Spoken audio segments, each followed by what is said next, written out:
Hello বন্ধুরা, আবারও চলে এসেছি ছোট্ট একটা মিনি ব্লগ নিয়ে। আজ সকালটায় আমি আমার বড়মশাইকে দিয়েই শুরু করলাম প্রথমেই। তো আমি ক্যামেরাটা ধরে আসার বড়মশাই করছে রান্না। প্রত্যেক দিন সকালবেলা করে আমি রান্না করি, তো আজকে আমি জব্দ করেছি, আজকে আমার বড়মশাইকে দিয়ে রান্না করাচ্ছি। তো আজকে চিকেন নিয়ে এসেছিলো, ও রান্না করছে। আমি আগে ওর টিফিনটা করে নিয়েছি, তো তারপরে ও রান্নাটা করলো। ওদিকে বড়মশাই রান্না হয়ে গেছে, এদিকে আমি বড়মশাইকে খেতে দেবো। তো ও কিছু খায়নি সকাল থেকে, তো ওই জন্য আমি সকালে পরোটা ঘুগনি করেছিলাম। যেহেতু আজকে মা আমাকে বলে দিয়েছে যে আজকে পটিদার আসবে ঠাকুর করতে, অনেক দিন পর আসছে। সেই যা মাটি গায়ে মাটি দিয়েছিল, এখন আজকে এসেছে। তো অনেক দূর থেকে আসে, তো ওই জন্য খাওয়া দাওয়া জলখাবার এখানেই করলাম। মা আমাকে বলে দিয়েছে তুই জলখাবারটা করবি, আমি দুপুরের খাবারটা করবো, তাই জন্য আমি জলখাবারে ঘুগনি করেছি আর পরোটা।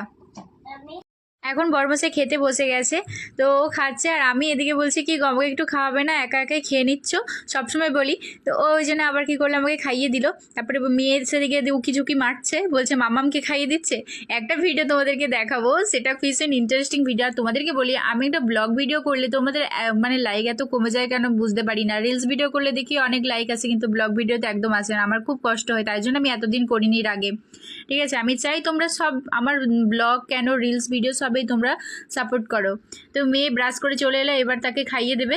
তো তার বাবা একটু বদমাশি করছে তার মেয়ের সঙ্গে, তারপরে ওকে একটু ডিম পোচ খাইয়ে দিল, বলে তুমি তো এটাই খেতে বেশি ভালোবাসো।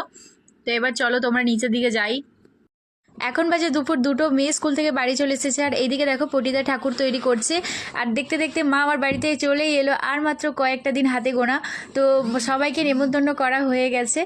আমার এত আনন্দ লাগছে না, একটু মজা একটু খুব মানে কষ্ট, তার মধ্যেই হাসি খুশিতে মোট ভালোই চলে যাচ্ছে আমার। এদিকে রনির চোখে মা মলাম ঘষে দিচ্ছে, রনি রেগে গেছে, মলাম নেবে না চোখে। ওর না একটু ঠান্ডা লেগে চোখে কেমন একটা ঘা টাইপের হয়ে গেছে, লাল লাল হয়ে গেছে দেখে বাবা ওকে ওষুধ দিয়েছিল।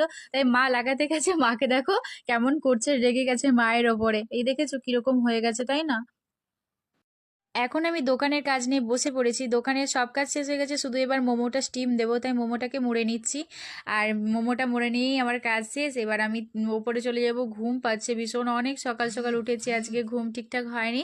তো এবার একটু ঘুমোবো, মেয়েকে নিয়ে যেতে হবে, ও এখনও ঘুমোয়নি। ওকে না ঘুম করালে ওকে সন্ধেবেলা একটু যে পড়তে বসাবো না, সেটুকু আর সময় দেবে না, ঘুমিয়ে পড়বে। তো ভিডিওটা এখানেই শেষ করছি বন্ধুরা, ভিডিওটা ভালো লাগলো অবশ্যই লাইক করে দিও, টাটা।